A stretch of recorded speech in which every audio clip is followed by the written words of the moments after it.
right, Expert Authority World. You know the phrase success leaves clues, and this episode is going to be chock full of it because I have David Perry on today's episode, creator of Earthworm Jim, Matrix video games, sold his company to Atari, and then sold another one to PlayStation, and a lot more. And now he has another company, Get Carro, and we were chatting about that a little bit, and I have some specific questions for him, but it's just amazing his mind and what he does. He's super down to earth. So I'm just going to shut up now and we're going to get into the episode, and you're in for a treat. David Perry. You're already the expert, but have you transformed your expertise into a tangible asset that will generate and qualify leads while increasing profit for you 24/7? And if so, how well are you promoting it? With the Expert Authority Effect publishing method, it's easier and faster than ever. Visit freebusinessbookpublishingcourse.com today to learn the 7 steps to publish and promote your nonfiction lead and profit-generating business book in 8 weeks. Visit freebusinessbookpublishingcourse.com to get started now. Once again, that's freebusinessbookpublishingcourse.com. Here he is, ladies and gentlemen, David Perry. David, how are you feeling today? Great. Thank you so much for inviting me. Looking Oh, forward. it's my pleasure. I mean, I wasn't joking. I mean, everyone's heard the phrase "success leaves clues," and it's like if you created one successful video game, cool, but you've done multiple and then sold it, and then you were like, well, that's not good enough. Let's make another company sell it to another big name video game distributor. How how did you get started with this? And even more impressively, you're still doing stuff. You were telling me about Carro, and I want to know more about that. But let's just start back at the beginning and why video games? Well, the video game industry is, as you can imagine, pretty great. You get to charge video games to your taxes. That's a good start to any career. But ultimately, I was there very early. So the first games I were making were like black and white and just very basic. And what I realized, 8-bit, luckily, not I even 8-bit. yeah, What was no, Atari? no, it was 8-bit. I was Yeah. on I was in the United Kingdom. I'm actually Irish. You can't tell that really from my accent now. I've lost it, but I grew up in Northern Ireland. You can't tell from Zoom, but I'm 6 foot 8 inches tall as well. Okay. So, but ultimately, I grew up in Ireland, and people thought I should be playing basketball, and but you don't really do that there. It's rugby, and so I ended up getting into the video game industry. And what I realized quite quickly is the power of branding. So if I make a video game and I call it Jumpy Boy, I have to convince everyone in the world to come and play this Jumpy Boy game. If I make the Teenage Mutant Ninja Turtles, people just play it and it goes straight to #1. And that's what I found. So by making licensed games, my career would take huge leaps forward. When you've had a #1 hit, other people want to work with you. So I would try making some other games, and then I would go do the Terminator, and suddenly you've got another hit. And I did Aladdin for Disney, and the last one was The Matrix, which was unbelievable to be working with Warner Brothers and the directors of The Matrix. But in the video game world, that was about the hottest brand there was. And Atari ended up buying our company because they wanted to publish The Matrix. And so branding turns out to be really valuable in the game industry. But the game industry is also really fun because there's other opportunities too. So With games. the last thing I did there was I started to think about the future of gaming. So if you think about movies, we stream them now. I used to have all these laser discs and stuff, and I just don't care anymore. Oh It's my I gosh. stream everything. And then music, I used to have huge collections of CDs, and then I went into this whole thing of collecting MP3s. What a waste of time. Now I stream everything. So do you believe the video game industry is going to be the one that doesn't happen to? That Mm. you'll end up buying discs for the rest of your life and you'll have walls of discs? I don't think that's the case. So we had this idea, what would that future be? And this is part of a sort of a trick if you ever want to innovate on something, is just keep looking down the track and saying, how would I beat that? How would I beat that? And the ultimate thing I think would be every video game ever made everywhere instantaneously at a really good price, right? That would be the end of that track. I can't Like the think how to Netflix beat for that. video games. Yeah, I can't think how I would beat that. If you had everything everywhere instantly, that's kind of it. So let's start building that. And so we patented the heck out of that space, and we built the technology to do it. And of course, companies found that really interesting. There's large entities like Samsung weren't even in the game industry, and they were going to use our technology to get into the video game industry, because that means that all their televisions would suddenly have all the best games playable on them. And guess what? Sony bought our company for nearly $400 million, and that's a good example of just looking down the track and sort of whatever space you're in, whatever you're doing, how would you beat it? How would you beat it? How would you beat it? That's the direction you want to head into. I was just talking to someone the other day, literally about innovating, thinking down the road, and I did mention laser discs. There you go. That's really thrown it back, because prior to that, I mean, was there anything prior to Laserdisc, or was it just go see the movie at the movie or theater, I should say? Oh, I mean, there was cassette tape, video cassette tape, but Laserdisc. You bought Laserdisc because you thought you were well, you thought you were investing in the future. Like you're going to have this, you want to buy the best copy possible because you'll have that for the future. And now you go on eBay and they're selling for $1. And so you could spend $100 on like a Criterion edition laser So is disc. now the investment like in some helium hard drives and SSDs and NVMe RAM that, just stores all the bits of data and everything? Well, if you think about that, clearly storage is a pretty great place to invest. Is there any human that isn't generating a lot of data now? If you think about it, if you were to plot a graph of how much data we are generating, it's going crazy. I mean, my daughter has like a 2 terabyte phone, I think it is, or at least 1 terabyte, and absolutely full all the time, absolutely full, having to delete things to make space. And that's you give her 5 terabytes, she's going to fill it, and that's just the way things are going. Yeah, storage is fantastic. Because it's what is it? It's not linear. No, You go, no, oh, you have a 1 terabyte phone. I remember when phones were like 16 or 32, and yeah. you My go, first oh wow, imagine if there was even 100 gigs or whatever. Now you say 1 terabyte, but when you can record 8K video at 90 frames a second or even higher, yeah, you you're fill gonna it up, suck that up real quick. that's one shoot, and you'll shoot a terabyte at 8K, no problem. So So my let first me ask computer. you about the video games when because this is interesting. You're talking about the future of the games and as a whole, but when you're designing them, why don't we give everyone a little glimpse into it? Because I'm not the expert in this space, but I do know a little bit about the bump mapping and how you have to cache it and make it. How do you program it so it doesn't lag in the game and you can get those higher frame rates and everything? Well, that really matters. The feel of a game, it's absolutely critical. And so what you do as a programmer, you're constantly trying to work out what's the highest performance. And what you realize quite quickly is a lot of things are simulated in games. So you'll see a tree in the distance and you're like, oh, it's a tree in the distance. No, it's not. It's actually just a flat postcard of a tree, because it doesn't need to be an actual tree. It just needs to be a simulation of what a tree would look like at a distance. And fire burning isn't really fire. It's just, particles and things to try to simulate it. And so we're always in the game industry, we're always trying to find ways to give you the illusion that you're seeing a lot more than this little device could actually deliver. That's interesting. So recolor coding the sprites. Yeah, I mean, well, I mean, there's all kinds of things nowadays. Everything's 3D, so it's a little more complicated. There's not that much sprite games. They still exist, but not to the level they used to. But yeah, no, it's interesting. My thing with the game industry was also trying to think about, well, what is it that is making these games fun? Like, why do people play these things into the middle of the night? And I ended up sort of simplifying that right down to 3 things, which is skill, risk, and strategy. It turns out if you can have those 3 things current in your game will be addictive. And skill meaning that you get better and better. You feel growth. You feel like you're getting better at it every time you Yeah, play. progress. Imagine you feel like you just can't get better, then that's not going to be any good. Risk means that, if I go this way and I'm gonna sort of do some risk. I mean, I think a great example is games like, the entire gambling industry is a good example of that. If I put some risk in, is there going to be a reward for that? That does matter. And the third thing is strategy.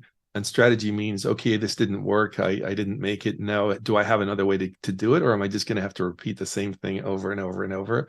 And the more strategies you can come up with in your head and experiment Mm. makes the game more addictive. And so if you're bored in a video game, usually you can identify which of those three is missing. One of these three things is kind of missing. And then everything else on top of that, like, the confetti and the awards and points and whatever else, these are all nice to have. They're all things that make you feel good. They're visual eye candy stuff, but they're not crucial to the Not to progress the of it. core. Yeah. And so if you ever really want to engage somebody, you have to think about how you're going to occupy them. But this works. I mean, you can go back to Tetris. Oh yeah. Skill, risk, and strategy. Was that in there? Absolutely. It's literally you go to Call of Duty, skill, risk, and strategy. Do they matter in that game? Yeah. And so that seems to be the DNA of something that's really, really addictive. And then there's some little things that people come up with over time, like leveling up. Leveling up is really interesting because you find Because everyone in people, business took that term now and start using it to yeah, sound cool. yeah, I do it quite a lot. I actually think of life that way. So every time you learn something new, you just got a plus one in whatever you're Right. doing, right? And the more plus ones you can get in life, the better. And so you can sort of rate that as you do things. I just went water skiing plus one on water skiing. Yeah, new Um, skill added. Throw yeah, another arrow yeah. to the quiver. So life is just like a video game. That's what we're realizing. I thought the same. I think the same thing. And for years, I've been saying, this is Super Mario level 39.7. Mm, Like whatever exactly. age you are plus whatever month. And I'm like, okay, it's an iteration just like software. Yeah, I mean, it is interesting the way uh, your life goes, and um, I'm a big fan of learning as many different things and getting as many points as possible because in business that actually helps you. So when you sit down with someone and their whole thing is water skiing or photography or skydiving, whatever it is, if you've experienced it, then you have rapport with that individual. You can talk about it, and you understand it and you appreciate it and you have stories to tell. I think it's a really fun way, and it's an interesting sort of thing to compare it to a video game because that's what they're ultimately doing at 3 in the morning. Is they're like, when if I just stay a little longer, I'll get to level 10 and I'll go to bed at level 10. But level 10 takes quite a long time to get there, and so they will literally stay up to get it done. Yeah, and what I've noticed some of the newer games, especially on the phones, the freemium model, where it's like, oh, it's a free game, you start playing, you can usually get through the first 10 levels or maybe 12, 15. It's like, oh, that was easy, that was easy, that was easy, that was easy, and now it's like you're sufficiently hooked. Well, And the then it's like secret then to get to the next level, it's like this is going to take 60 days unless I get this card pack or whatever. Yeah, so you just hit the nail on the head. So the secret to game monetization is to save time. So I could offer you 100 different choices. The game audience, are going to then work out which of these 100 items saves the most time, and that will make the most money. So people will pay. It's like I would say, do you want to walk or do you want to ride a horse? And of course, they want to ride the horse. And then you go, well, did you want a fast horse or just a regular horse, a racehorse? Well, And that pack's only 9.99, but if you get yeah. it before Saturday, we'll throw in a magic sword. Oh wait, we have a flying horse now. Then people want to throw away their old Unicorn. horse and get a flying horse. So that's just humans doing what they do. We value our time incredibly, and they pay for that. And so I think it's kind of fascinating. There's mobile games that people spend thousands and tens of thousands of dollars on a single mobile game. I mean, if you would have told me that 20 years ago that there's going to be these people, we'd sell our game for 29.99, 39.99, 49.99, that At the someone was going to time. spend $1,000 on a mobile game, it would have made no sense. But in reality, it's just fascinating to see how the industry's evolved. And so I'm yes, happy to say I capped myself around 250 or 300 when Jurassic World, the game, came out in 15. It was like, that's oh, this is pretty simple. And it's like, oh, level 12. Well, I don't want to spend a month. I got business and life to take care of. Whatever. It's $10. It's $20. And I looked back and I'm like, yeah, I just spent $100 this month on that. And then after a few of those, it gave me enough edge where I could go through it quicker. And I'm like, I've never spent $300 on a game. Maybe the Mortal Kombats, those were 50, 60 back in the day. But what's interesting is a lot of the Western game designers haven't really studied the Asian games, and some of the Asian games have gone to the next level. And the next level is when you aren't just buying for yourself, you're buying for Wow. people that follow you. So imagine imagine you're wealthy and you instead of buying one horse, you buy 100 horses. And but 100 other people can now ride with you, but only when you're around. Only when you're around. That means people are like, "Are you coming online now? What time are you going to be online?" Because they And want to be part of your army. and if And you're on Twitch or YouTube streaming it, yep, now you're actually that's a business expense. You're actually profiting from it. It's not just some random thing you're doing. yeah. So the idea of you equipping others using your dollars is pretty interesting. All kinds of possibilities there. And so this is what's interesting with the game industry is it never stops. There's just this endless evolution, and and then you get VR and all these other things happening. It just keeps evolving, and that's what makes the industry so fun. What else I find interesting, a lot of the parallels I'm hearing, you know, I can't tell you how many different training module, software, whatever, course things are like, oh, but yeah, you can put a video in here. And 10 years ago, putting a video in there was like, wow, it's this membership site. Then you add in, well, we're also going to have tracking in the email list so you can build a list and, it's password protected and we'll give you stats. Now, I've noticed the last 3 to 5 years, people are going, we're going to gamify it. And I'm like, we're right back to video games again. You're talking about leveling up. You're talking about how do you save time. You're talking about all these different things. And I'm like, it's exactly what everyone is business. The game of life is just like business because of all these things. And would you say you're tapping into the psychology of it as well, not just how do I make it look pretty? Yeah, I think that's psychology is why games work the way they work. And so if I say to you that games prove beyond a shadow of a doubt that saving time is valuable to people, then you could say, well, what business are you going to start tomorrow? Is there anything you can do to save time? And do you understand how valuable that is?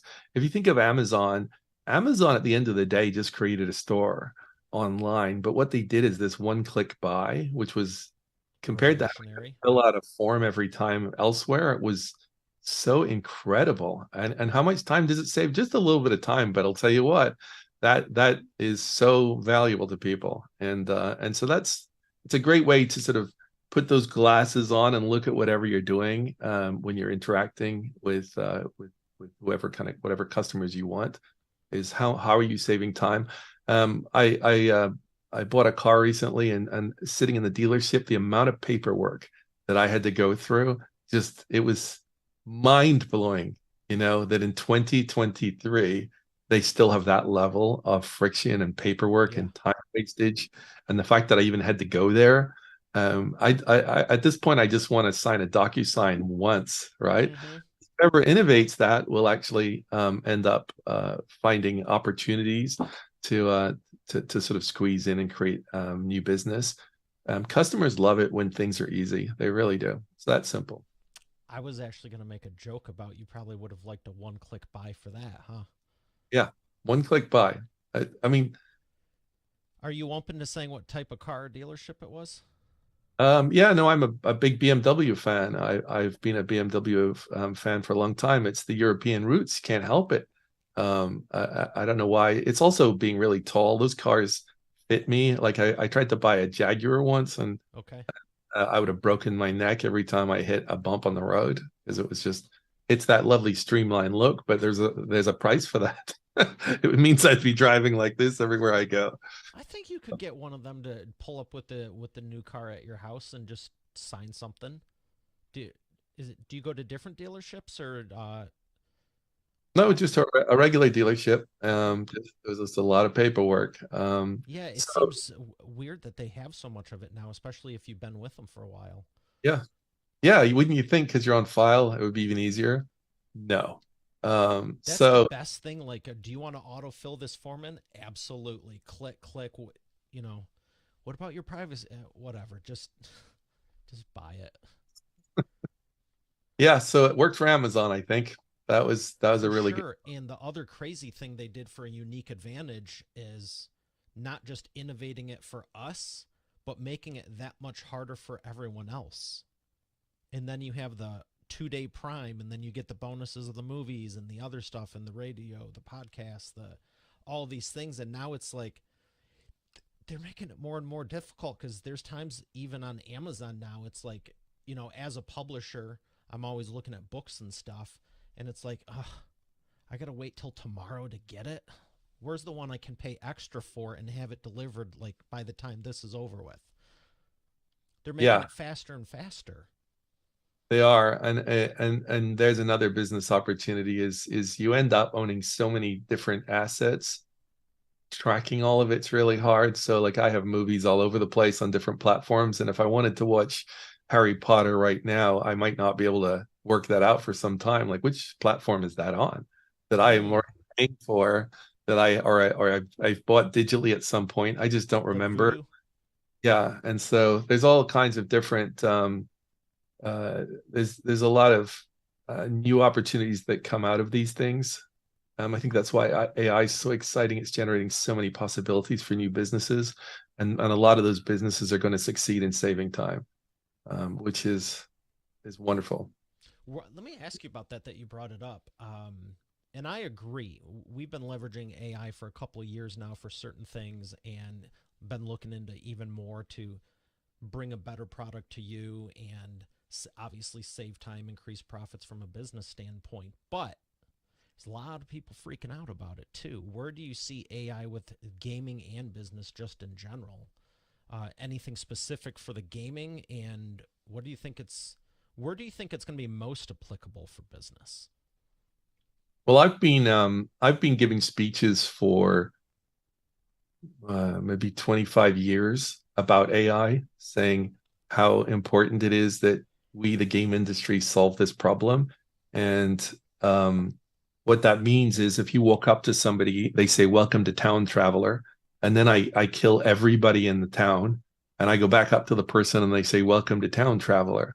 And it's been like that forever. And so what's interesting is there's this sudden change that's occurred with these large language models that they can now actually have memory and the ability to actually generate endless new conversation and text. But the idea that they could add some context to that and inform this AI of what I've been up to, so that they can respond to me intelligently, is actually kind of fascinating. I think that's going to add a lot to games. The ability to really feel like the world understands who's who, what's going on, what's happened. Do they need to be scared? That's a whole new world for games, and so AI is going to be great there. Secondly, in commanding others, if I wanted to have a fleet of 100 people or 100 spacecraft that I'm controlling with my voice, the AI could keep up with that. Currently, it tends to not be great. You'll have some and today in AI, you'll have a character following you everywhere, and you walk in a room and people shoot at you, so you run back out down the stairs, and your AI gets in the way. So you like get out of my way so I can get down the stairs because they're coming, and you end up wanting to kill your AI just to stop them getting in your way. That's terrible. That's not AI. So the idea that AI can actually make you better is really the entire thing. And when you look at business, it's the same thing. It's like it's not interesting if I write something and it rewrites it and it's kind of lame and I have to edit it, it's going to take forever. That's not good. But as AI rewrites it better than I would have written it, then it's a plus one. I love this, right? I'm in love with this. I'll use this more and more.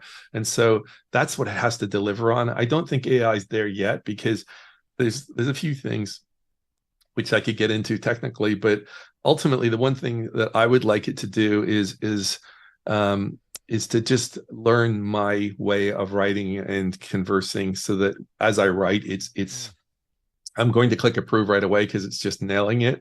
It doesn't currently do that for me, and of course, some company and someone out there will solve this problem, no doubt whatsoever. But the other thing with AI is, in general, Do you remember there was a television show called Silicon Valley where they had this company called Pied Piper that made this compression algorithm that was magical? It basically, the way I look at AI, in a way, it's taken all the knowledge on the internet and just compressed it and found some way to recall it incredibly quickly.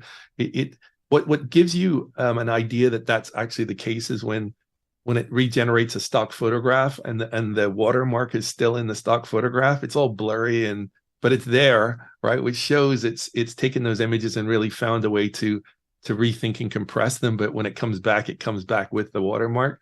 And that means that if there's something that doesn't exist, and I saw a guy doing a really great example of this, is if you ask it really stupid questions, because no one's written about that, like no one's like if you have a certain shape, how many of this shape go inside that shape? It's really stupid, easy.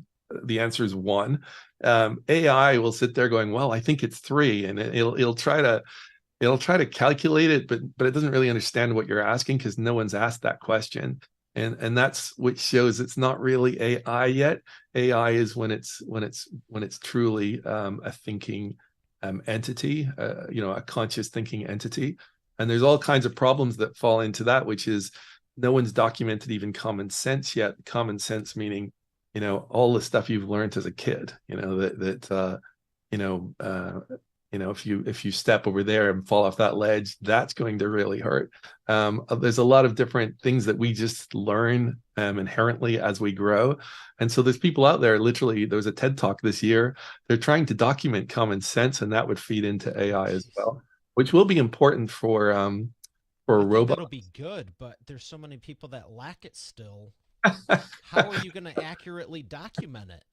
Well, it's so funny because then you have Neuralink, which is now going to allow you to download into your brain at some point. Currently, it's reading, but someday it'll be downloading. That'll be like the Matrix, when Neo wants to fly a Bell helicopter and he Yeah. just shudders and suddenly he can do it. Wouldn't we love that to be the future when you can do that really quick? But so AI to me is an incredible. It's come much quicker than we sort of expected. To be honest, Yeah. the curve is really rather dramatic. Um, and so I'm one of those people that I can constantly think of ideas forward from where we are today that are going to be exciting opportunities. So it's not going away, and it's going to get really, really good. But we still And this have is the slowest it'll ever be. yes, that's exactly right. The AI you're using right now is the worst AI you will ever use. And that's a pretty fun way to think about it. Yeah, I've told people because and I think what I've been noticing is you created again, games from scratch. You had an idea, you brought it to life. When people are going, "Oh, it's so smart. It made Angry Bird a version of Angry Birds," and I saw this article in like 3 or 4 minutes. I'm like, it's because it was already existing. It can copy it. It can anything that's existing, proofreading or something for a book. It's like, yeah, there's Grammarly's been around, geez, like a decade, I want to say, and it's like modified AI or whatever. It's like when you have a data set it can pull from, it's for sure going to be quicker. But when you go create this thing that doesn't exist, Yeah, well, there's that's a twist different. to that. So, oops, sorry. There is a twist to that, which is the if you want to write a movie or something, and I've tried, it doesn't do a great job. In fact, it doesn't even do a great job with very large sets of data. So if you give it a 140-page script and say read it, in general, the current AI has a really hard time with that. I ended up writing Python code to break it down and read it that way. But ultimately, it's not ideal. It's again, it's just the beginning. I think of it as like it's version 0.1 of where we're going to end up going. But what a great start! Like a Yeah. bewilderingly shocking. Look what it did to the stock market. Stock market went crazy. And so I think it's amazing. And data is going to be what fuels this thing. And so there's going to be a lot of lawsuits. And so Yeah, to the your point with the is watermark, it's taking photos that exist and maybe they're yeah, watermarked. Okay, well, what we need to do and improve it is take off the watermarks. Oh, yeah, that's yeah, going to go over well for royalties. yeah, not at all. And so, but what I did do is I'm into woodworking, My favorite woodworker is a guy called Sam Malouf. And Sam Malouf, I think, was inspired by a guy called Wharton Ashrick. And so you go into Midjourney and you type in "Design Me a New Table" by Sam Malouf Oh, and nice. Wharton Ashrick. You can take the two guys and put them together, and it'll generate a table that's never been seen before. That's pretty great, right? Okay. That's pretty great. Now, there could be lawsuits there because it's learned, their styles, but the ability to generate incredible things that have never been seen before in any style, ooh, that's pretty impressive. So I think Midjourney is also shockingly ahead of where it should be right now. Shockingly so. I was just talking with our SEO coach about Midjourney a couple weeks ago because we're doing some things. So, like you're saying, out of the box, it's kind of like one track, two track. I know when Whisper from OpenAI gets fully released and everything, it'll add the audio component.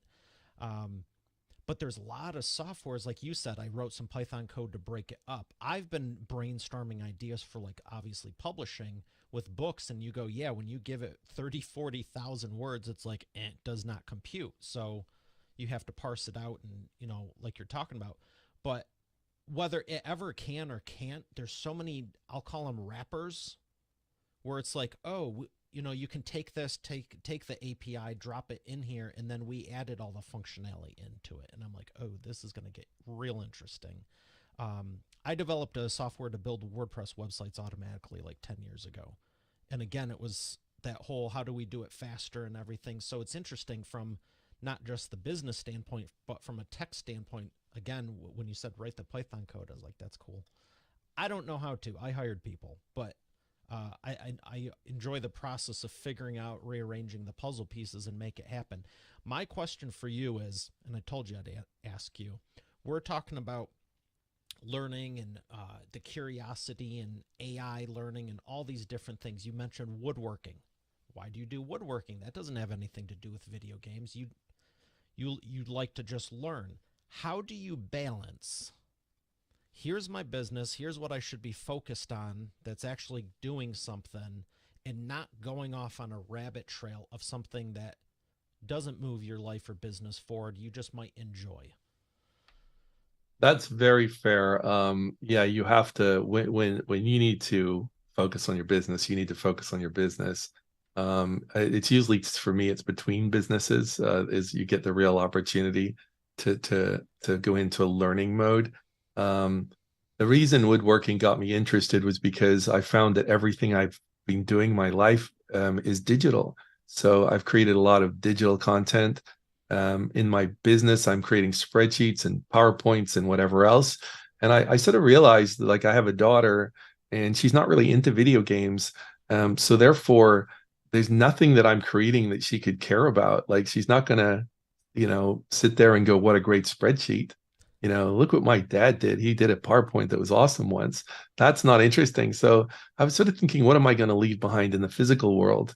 And I realize when you look around your room that you're sitting in right now, it's filled with physical products Mm-hmm. that somebody made and obsessed over. Like the screw that holds this thing together, someone sat there and designed what's the best metal and what's the best, what's the thread measurements, etc. They cared down to the screw. And so I sort of thought, well, if why don't I at least try to contribute something? And so learning woodworking just seemed like an interesting thing to do. But funnily enough, there's all these people out there willing to teach you. And so if you can get in a room with those people, it's like the Matrix. You're downloading this incredible Yeah. 30 years of information. They're just telling you because they want to tell you. They're passionate about it. And you're like, I've learned so much. I've been with this guy for 4 days. And in 4 days, I've learned so much. Years and years and years of tinkering in just 4 days. And so that's what I think is interesting about it. So it is you can't let it impact your work, but so that would not be okay. But I do think it changes your perspective on the world. Like, I now, when I walk around and I'm in someone's home or in a hotel or something, I'm looking at the table with respect. Yeah. It's like, that sounds ridiculous to me. I've walked by tables my whole life. I could care less. You see it Uh, as the artwork and the craftsmanship, though. Yeah, I now go, oh, nice job, right? Or that's beautiful wood, because I actually care about it. And so I don't know, there's something kind of fun about that um when you learn these things. And then again, it really does help with rapport whenever you meet people that are into these things that you learn. So I think it's definitely a life balance thing, but there's certainly some low-hanging fruit that are things that you can learn that will have a pretty big impact. And those are the things you probably want to do first. I appreciate that and love that answer. That's what I wanted to ask you because there's so many ideas I have for stuff. I was in band, choir, drama. I actually have a keyboard right next to me. Where is it Oh, here? that's cool. Like it. Yep, that's And, great. you know, like for playing piano, saxophone, all these different things, like my thing now is like looking up stuff on YouTube, playing it, and it's funny because right now I have the normal keyboard that lights up, and then this one does stuff, and I find myself trying to typing with the other keyboard, and it's like that's a lot of fun, and it's like time can just go by. The woodworking, I've done that, glass etching, drawing, painting, like building stuff, and it's just so when I was asking, I was like, yeah, like clearly we got successful companies, but like you should be doing this because it's not all about work, but at the same time, it's like I think when you're naturally inquisitive and curious, you can rabbit hole any of this. And for business, it's cool because you like it creates that breakthrough and you just tunnel vision it. But yeah, if you're supposed to be working on something, your team better be doing it, I guess. Yeah. No, it you got to do this between gigs or maybe in evenings and weekends, but definitely not impacting your work. But what I would say is don't go deep. Don't say, well, golf is my thing. I'm going to play golf every spare hour, Mm-hmm. every chance I get. And I'm going to go golf, golf, golf, golf, golf, golf, golf. That's not, I found that doesn't work as well. I Don't mean, try it's, to mimic Tiger Woods. you want to do that, that's fine. But if you actually learn a lot of different sports, and of course, including golf, and you may enjoy golf the most, that's okay. But it just, you'll see in life it helps. I once gave a commencement speech, and I talked about how all these different opportunities when you go into rooms and you meet people and they introduce you to people or whatever, how that is something that's completely chaotic and cannot be organized. You don't know who you're going to meet, when you're going to meet them, under what circumstances. You're sitting at an airport or whatever. Yeah. So when those doors open, are you armed and ready to engage? And if so, if you go through those doors, new things are going to happen in your life. And I sort of explained this during the commencement speech, be ready for these opportunities and take advantage of them. But the dean hated my speech because he basically was like, it's not about luck, it's about education. I thought it was funny because, yeah, education is really important, but there is, whether you like it or not, there's some elements that are beyond your control. It's just that how you deal with them when they come along. I remember seeing in choir class in high school, and it gave me hope that I'd make it through high school. It was a little calendar and it had Einstein, those quote calendars. And I remember, I swear, like the first few days of school, it had Einstein's quote and it said, imagination is more important than intelligence. Mm-hmm. And I was Um, like, huh, all right. Don't punch it, anyone too hard. yeah, Show up mostly. well, it depends on the if you're a surgeon or something. I don't know if I agree with that. True, true, true. but And I but for always a lot loved of learning. I just didn't like the you're here 9 to 5 or 7 to 3 or whatever. You have to do this. I'm like, why? What's the square area under the steps? yes, When, when is this useful? yes, that's a whole different discussion on education and where education's going. Have you heard about where AI is taking education? Have you looked into that yet? Not Uh, a ton, but I've seen the commercial where it's like a internet company going, yeah, we need to get the server back up. How else is AI going to do our homework? And the parents are like, what? yeah, there was a South Park where the kids were doing their homework using AI, and the teachers were using AI to grade it. So it was just AI versus AI. Now, where it's going is, which is really exciting, it's going to fundamentally change teaching, is the idea that each individual has certain misunderstandings. They don't quite understand how to solve this problem, and they keep solving it the wrong way because they're not understanding how to solve it. And AI is going to watch you as you do your thing and then say, you seem to be misunderstanding. This is not how to solve it. Let me show you how to solve this, so that it's actually correcting you based upon the issues that you have. And if you can run with it, like you're getting it right, and You'd be you're learning a lot quicker going to go flat out. instead And of the teacher just doing one style, constantly writing on the board when you might be a visual learner or kinesthetic. exactly. So education was designed originally to allow people to trade, and a ship arrives in another country, and we all count the same way, and we can count the apples or the weight of the apples. That old style of just filling a room with people and teaching them all the same thing the same way isn't the future. And so for me, Do you think AI it'll too. ever shift or Well, change completely?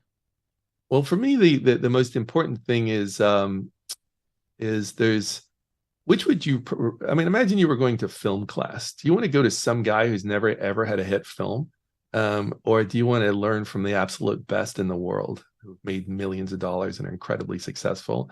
Those people are always willing to share. There's always someone out there who's very successful in the thing you want to learn, that's willing to teach. And sometimes they'll even if it's not public that they teach, if you just reach out to them and say, look, I'm super interested, can I come and spend some time with you? Sometimes they'll say yes. That has happened to me. Oh, no um kidding. and so, because you're so passionate and they can feel it, and they Yeah. love what they do, and they can't wait to show you what they do and how they do it. So I just think overall, the AI space is going to have profound impact on some things like that. And back to our original thing about saving time, wouldn't it be great to learn? I call it the time to aha. Aha is when you understand something. Ah, I get it, right? Time to aha, does that matter to you? You bet it does. It's not about this class is 45 minutes. So in 45 minutes, you're going to say, aha, I don't want to wait 45 minutes. If I can get that in 3 minutes, I want it in 3 minutes. And so that's something that a lot of teachers are going to have to deal with, and think about how they can really embrace it. And speed is everything. And the quality of the information, the learning needs to be world class. And so it's collecting the information from those Jedis, and sharing that. I think it's going to be very important as well. And I totally see that happening. There's really fun things you can do today with AI. You can actually ask Steve Jobs to critique your new company idea. I don't know if you've tried that. If you just go to ChatGPT and say, you are Steve Jobs, please critique this idea, Wow. or critique this idea as Steve Jobs, it will do it. I And that's haven't tried it in that fashion. I'll have to test that it's out. so fun. You can ask it to be Einstein and to critique your idea, and it will do that. And in his voice, and analyzing it from his I perspective. did see something about write a rap in the style of Eminem for Einstein. Yep. And it's like, I created relativity. Now you're seeing below in me. And I'm like, It will I would absolutely. love to see him rapping. That's cool. But yeah, it's so voluminous, the options, and it's reminded me a lot of those choose your own adventure games or the Yeah. books. And I love those because it was like, well, I don't want to take that path. I want to take this one. And then, like you're saying with the learning, well, what happens when you go here? Roadblock. Okay, well, now go back and go try this one. And when you were mentioning it for the video games, it was like, yeah, it's exactly the psychology of what people are going through. So it Well, sounds like you've really capitalized on all of this. And is this was this the precipice for your newest company? Because you were telling me about some of the cool stuff with the e-commerce for Carro, and how'd that come about? Because well, I I'm see the e-commerce save for the mobile games where they have e-commerce in the game, but Aladdin, Earthworm Jim, the ones we know, they it was just you play the game, you get through it. How'd you decide to get into the e-commerce space?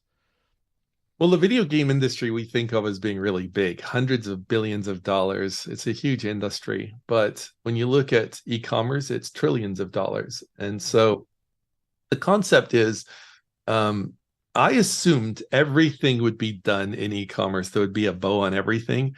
And so we just looked at it from the outside and we saw these platforms, Shopify, Adobe Commerce, BigCommerce, WooCommerce, Salesforce Commerce Cloud. You have all these different platforms, and they're giving you the ability to create a little island on the internet with no traffic. So you can create a little island, put your products in there, and then you have a problem, which is you have to convince the internet to visit your island and buy your products.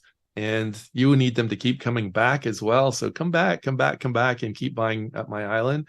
That's a very difficult thing to do, moving people on the internet. And so what's kind of sad about it is you might have a great product and a great store that you've built on their platform, but because you don't have the skill to move people, at a really low price, you actually can be out of business before you even know it.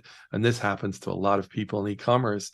And so we were going, well, how does that work elsewhere? Like on retail, if I made a protein bar and I got my protein bar into Whole Foods, that would be great because now I'm getting to enjoy their traffic. But if I got into Costco and Walmart and Target, my whole team would be hugging each other because we've made it, right? We're going to have all that attention for our products. And so we thought to ourselves, who's doing that online? Who's taking your products and getting them into as much traffic as possible so that you can enjoy all of those sales? And the answer was nobody. So we started Well, working what on. about Amazon? Well, Amazon is different. So Amazon owns all the customers, and Amazon is also ultimately uh, they have multiple private labels, and they make any product they feel is going to sell. So the worst thing you could possibly do is be successful on Amazon, because ultimately there'll be a private label compete with you at some point. So if you're making toilet paper and it's going great, Presto toilet paper shows up. And so Amazon is like a closed environment where interestingly, new Amazon stores get very little traffic, if almost zero, which means that those new stores have to then buy traffic from Amazon. So in a way, Amazon becomes the Google. You have an attention buying problem. They own all the customers, and if you do really well, they may actually decide to compete with you at some point. It's not an ideal situation. This way, if you're out and you have your own store that you own all the customers. So every single customer is your customer. And I think that's a more healthy relationship. You saw these companies come in and try to roll up a bunch of Amazon brands, and then they realized, but we don't own the customers, right? We just have bought a company based on past sales, and that didn't really work. So you saw those companies all collapse really quickly. So this idea of actually owning a brand, you need to own the customers too, and the relationship with those customers, so you can continue to do business with them going forward. I just think that's a very important piece of it. So what we got interested in was, could we do this? Could we build the technology to allow people to you know how I'm thinking with one click. Is it possible a bike store that doesn't sell helmets can add a helmet to their store with one click and have it appear in their inventory? And we built the technology to do that. So we have a lot of real helmet companies. This is not drop shipping from China. Real helmet companies, you choose the ones. They have to agree to let you sell their stuff. So it's like dating. You can go, I want to sell your helmets. They say, okay, you can sell my helmets. And now with a single click, you can place those helmets into your inventory. And now you have all the helmets and all the sizes and all the colors at absolutely no capital risk to you. And that allows you And to you go, don't need a warehouse it either. no warehouse. When the order happens, they will ship it. So that means that we've actually just saved all that margin. In the past, you would have to buy wholesale helmets, ship them to your warehouse, break them up, put them on the shelves, try to sell them. Oops, I didn't buy all the right sizes and colors. I'm going to have to have a clearance sale, or I'm going to have to send them back with a restocking fee. And that's all lost margin. So that the best margin for a retailer and a supplier is when the product only moves after it's sold. And secondly, for you to have all of the different colors and sizes in stock always, that puts you in a much better place as a seller. So ultimately, the helmet company wakes up in the morning, new orders have appeared from all their partners in their order queue, and they ship them out. And so, to be clear, there's orders in their order queue that they had nothing to do with selling. They did not do any work whatsoever. They get their wholesale fee and they ship out the products. And then for the retailers, they're now going, well, hold on, helmets are selling in my bike store. So you guys have bike locks and gloves and all the other things. And so this is where AI comes back in and gets really interesting. If you actually own an online store, you should go to ChatGPT and type in, I own an online bicycle store. What are all the products I should sell to generate the maximum possible revenue? And it will just go, boop, there's a list of all the things you should be selling. And if that's not enough, type continue, and it'll just keep going and give you even more. Um, Cool. that's your to-do list. So do Yeah, we have helmets, bike seats, pegs if it's a trick bike, yeah, it's the tires. sports bottles and the drinks that you're drinking while you're riding your bike. It's the health tracking devices, everything are all That's become crazy. fair game. So the reason is if you don't do that and they buy it at Amazon, you didn't get it in your average order value, which, as you know, is life or death for marketing. So how much are you making from the average person who visits your store? If you can increase that, you can increase your marketing. If Amazon's just taking care of that for you, you have a much harder time marketing. It also increases your lifetime value, Hmm. because every time they come back, you have new, fresh products. It was interesting. I was just talking to an agency today. We were talking about the idea of pop-up stores. So it's Valentine's Day. Why don't you add 100 products for Valentine's Day? There's no reason why you wouldn't. Doesn't cost you anything. Just add 100 products, market that, come to my store for Valentine's Day. We've got all these great products, and then take them back down the next day. There's no harm, no foul. It's perfectly okay within the system. So with publishing, there's different printers, that obviously you have to buy larger quantities because maybe it's specialty or maybe you're getting a heck of a discount for mass paperback mass market. But a lot of people like the print on demand, and this sounds a lot like print on demand, except you're just doing it with negotiations, little technology, where these people are selling more helmets that probably wouldn't have. The bike store is winning because now they get to sell helmets and they don't need to inventory it. Everyone's making more, and you're just connecting them up, it sounds like. Yeah, I mean, You're essentially giving products on demand. I went in a local e-bike store just a few weeks ago and bought my wife an e-bike, and she wanted a helmet, and he had some helmets on the wall, and I'm like, oh, how cool! Those are 1,000 helmets. They're part of our network. And then it turned into, what, I don't have these sizes, and I don't have those colors, and I can't. And this bag that goes on the back, I don't have those. I'm not kidding you. He said, I only use those for my when I rent these out. This is the perfect shaped bag to go on the back of his bicycle. He goes, I don't sell those. I just use those for people who rent my bikes. If you want one, go to Amazon. I'm not kidding. That was his answer. And I'm just like, dude, like, Sales 101. just don't do that. You've got to. So Carro solves the if someone says, I want this helmet in beige, oh, that's no problem, sir. Just go to our website. We have every color and every size all the time. And if you ever need another one, you can grab one there. You don't need to come to our store, because his inventory is so limited in his store. And And if you and do have the right sizes and you do have the right colors and multiples of them, just like a car lot, you need a lot bigger store, a lot bigger space, or at least a warehouse of it'll be a few hours. We'll have a runner go get it or something, or tomorrow or whatever. yeah, we believe that the future of retail is experiential retail. So the idea of having I it's funny because I wanted my wife and daughter to hit golf balls with me. So I took them to a golf store, and we went in, and it just took forever. I want this size of shoe, but he's busy with somebody else. And then he goes into this wall of shoes, and he has to go up on ladders and everything to go get the shoes. And I'm just watching this behavior and him coming back down. Sorry, I don't have that size. Sorry, I don't have this. And now we're compromising, saying, well, we'll buy the shoes we didn't really want because that's the one you have available in this store.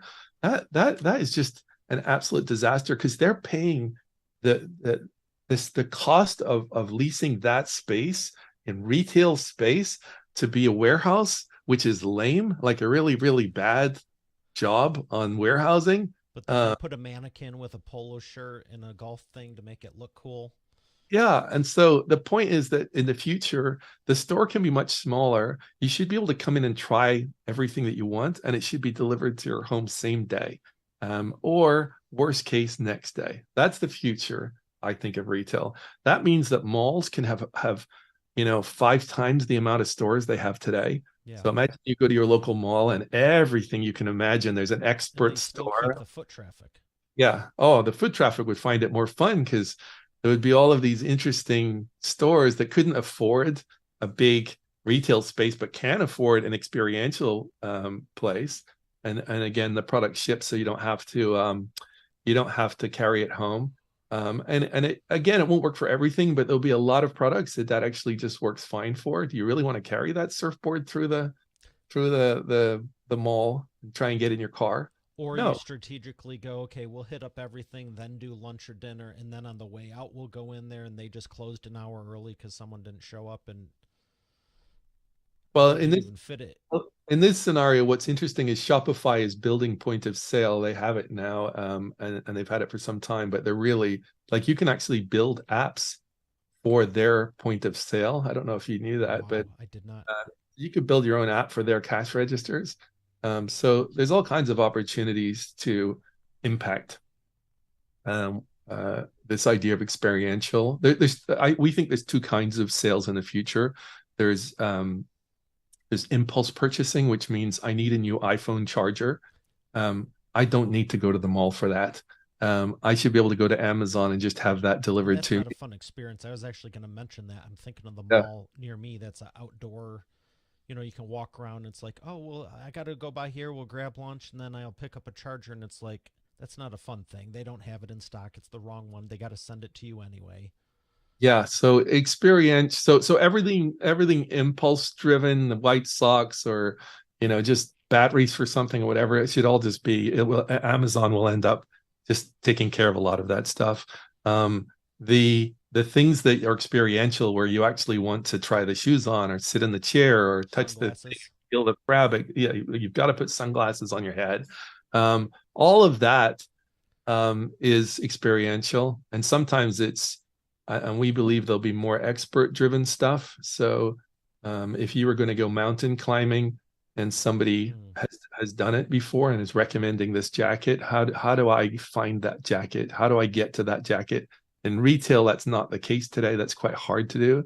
Um, unless you go to a specific store. And so again, making it easier for those stores to get into all malls would be a Yeah. wonderful, The only thing wonderful. I'm thinking of, maybe Instagram, where it says paid partnership and they're modeling it or whatever, and when you click on it, it takes you to the link. But again, that's still e-commerce, not in person. Yeah, so you can see where we've started here, that we've started on this journey, and we have so many amazing partnerships. There's a company called BlendJet who makes a portable blender, and I just think it's an interesting idea that they have this blender that you blend as you drink, so your drink never settles. It's just always Wow. blended, which is a really cool idea. The problem is they're an electronics company, so they make BlendJet 2. At some point, they'll make BlendJet 3. But with Carro, what they did was they said, "Well, can we sell everything that goes in the blender? We don't want to be a company with dealing with lots of perishable goods and refrigerated Yeah. warehousing and all that. That's not our core thing. We're making the blenders and marketing them, but we'd like to sell everything that goes in. And the thing that was so impressive with those guys was they started selling subscriptions to things that go in the blender, which No is kidding. kind of hilarious. They're getting monthly payments for things they don't even sell. Think about that. Like they don't personally make, but because they found the customer and got the customer to take action, they're going to make money month after month after month. And so I think it's fun to see the innovation as people use this technology. We have interesting companies that like Barstool Sports and people like that. There's all kinds of different entities that are in our network that are taking And advantage. and you can go in here and just partner with any of them or whatever. Yeah. Well, we also even have TV networks, so we can put you on Univision's television live selling or on NBC. There's all kinds of opportunities there as well, because the more people that join the network, the more people there are to partner with. And so in a way, that's what we're kind of excited about is, can we keep generating more and more and more potential relationships for people? Because the scale is potentially enormous. Yeah, And limitless. in the future, the AI that comes into that allows us to then say to you, look, we already worked out what you're missing in your store and we know what sells. So the products that are going to solve your problem and maybe double or triple your sales, those products, here's a list of them all, and with one click, we'll add them to your inventory. I see that as being a really Wow. exciting feature. That's impressive. I am definitely going to check this out more, and I appreciate you for sharing that. It's just incredible. I mean, how I kicked this off, you got successful A, successful B, and now you're like, I still got more in me. Let's do this. So just amazing. I have the wheel of whatever here. It's a little fun thing I do. You have to pick yellow or black. Let's go yellow. All right. Yellow. Oh, look at that question. What do you like to do with your family when you're not changing the world and creating all the fun stuff we enjoy? Well, I like to do two things. One thing is I think travel is very important. And if I'm busy working too hard, I still want my family to travel. And that's not common where people go, okay, go and travel without me. I would, like, my daughter just flew her very first trip alone somewhere. She just flew to Tokyo. And that sounds crazy. Like, why would you let your daughter go to Tokyo by herself? The answer is it's so incredibly it creates so much self-confidence when you travel around in the world and you experience it, and it gives you lots of stories and all the rest of it. So I think one of the key things is travel. Of course, I want to travel with them, but if I'm really slammed with work, I won't. But in general, travel is huge. The second thing is my daughter is into she just wrote a movie, and I'm Wow. I'm finding that kind of fascinating to see. Is To she see in at least high school or something? yeah, she just left high school, so she's Okay. 18. She wrote a movie. She's now writing the novel, and she's working on the television show. And the reason is because then when you pitch it, and they go, "Well, actually, we're only interested in movies right now," then that we got you. No, we're actually only interested in TV shows right now. We got you. And Smart. so in a way, um, I like to help in whatever they're doing because it's something it's interesting to me, and it's fun to watch them sort of develop. And I'm a big believer. It's very hard to finish things. It's very easy to start things. So part of an ultimate character thing is, can you finish something you start? Hmm. And you know, it would be really easy to say I'm going to make a video game and have an idea, but then not make the video game. That's there's a lot of people do that. But if you actually make the video game, then I would applaud you because that's very hard to do. And so that's partly what I'm doing as well, is sort of in a way cheering my daughter along. There was a really interesting at the TED conference, they once gave away $1 million prize to an idea, which was called the school in the cloud. And they found something very interesting is that kids, when they are one of the most amazing things you can do for a kid is to just be impressed. It's the craziest thing. Like if you just go, wow, you did that? How? And you did really? That's incredible. It's like nuclear fuel to the Really? passion. Yeah, just they actually did tests by bringing in like they would actually have they had these this concept which was kind of crazy, where these grandmothers who had lots of spare time that could actually be just appear in classrooms through Zoom links to just flatter the children and just go wow and be so impressed by what they're doing. Look, I did this picture. Oh my goodness, you drew that? It's amazing, and it makes them want to draw more. Right? You can Yeah. imagine. Yeah. It's Good positive response. yeah.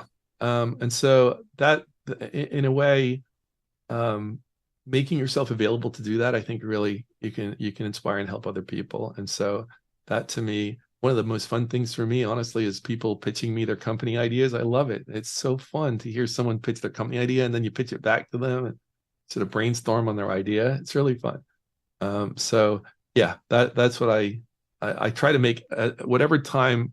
I only have one daughter, so whatever time she needs, I'm going to try to make happen. Yeah. Um, but overall, it's the goal is to try and whatever she's passionate about is to try to fuel that passion.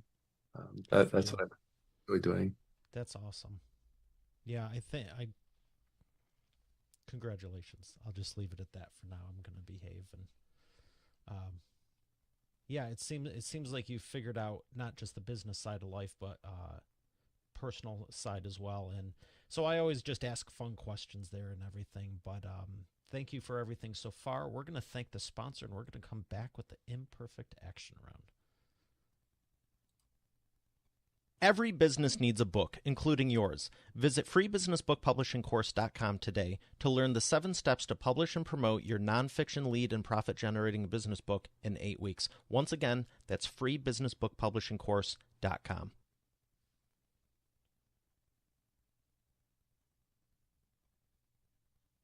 And we are back with the imperfect action round. David, are you ready to take imperfect action? Let's do it. 3 questions for you, rapid fire answers. Number 1, what is the fastest path to the cash? Fastest path is to ask a question that always gets a yes as an answer. So you have to invent the question. So if I said to you, imagine you're any brand, and I said to you, would you like to know which influencers buy your products? The answer would be yes, 100% of the time. That's a great question. So find your question that gets 100% of the time. They'll say yes. I like that. That is probably one of the best answers I've gotten on that. You got me thinking. Number 2. You really got me thinking on one. Number 2. Which one is this? This is the problem one? Yeah. What's the biggest problem you see your prospects making and the fastest way for them to fix it? The biggest problem, I would say, is that they are stressed about the economy, stressed about their sales, and instead of focusing on just what they're currently doing and trying to do more of it, but to try to think of what other solutions are there. And that's effectively what we're doing as well. We're trying to help them think, how can we because the 2 problems they all have is attention and sales. Every single brand on planet Earth every single day wakes up to, I wish I had more attention and more sales. And attention meaning awareness, and more sales. They can never have enough. So that's basically that's the place to focus, and there's just an unlimited amount of people we can help. Excellent. And number 3, you had alluded to it earlier. What is the best way to maximize customer lifetime value? Yeah, customer lifetime value means that they have to come back. So, and I'll use e-commerce as the example. The store has to stay fresh. It has to be interesting. Collaborations with other people is really smart. But market together. So collaborate, but market. Make it interesting. Sound like your company's like got lots of partners and lots of energy and lots going on and fresh. And every time I come back to the store, you feel like you're alive. You're not just 3 products and it's been the same 3 products for the last 5 years. That is not the way to merchandise. So it's as simple as that. Just keep it fresh and exciting. We've talked about a lot of things, including books. What books have impacted your business the most, or life?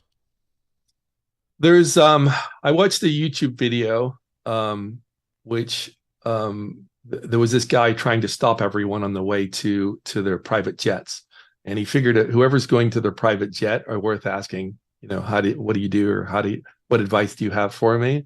And someone actually said, would you like to get on the plane with me? I'm going to Boston.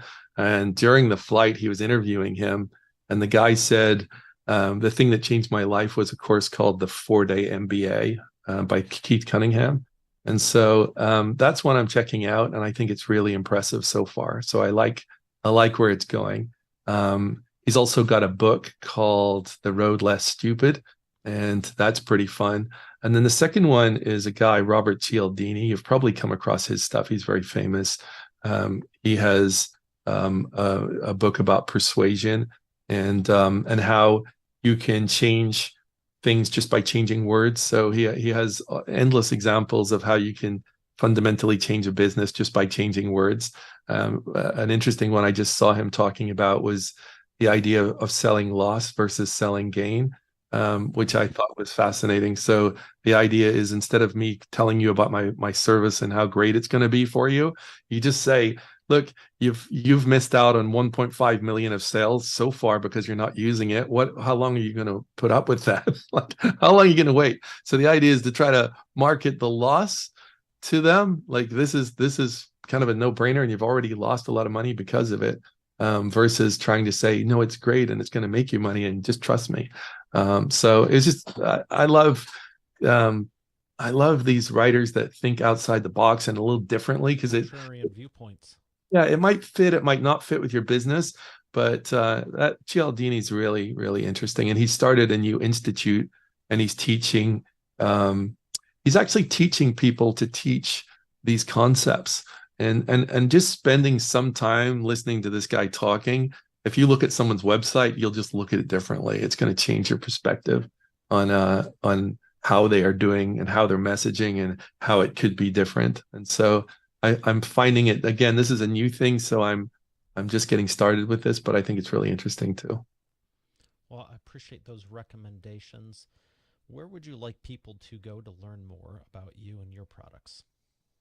So for me, the best place is to track me down on LinkedIn. If you go in, LinkedIn/in/DPERRY, then that's me. There's tons of David Perry's, so that's how you get me. And then for our company, our website is getcarro.com. So that's getcarro.com.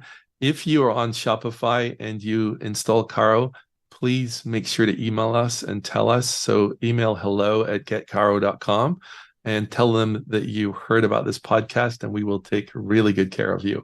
So that's just make sure to mention this podcast.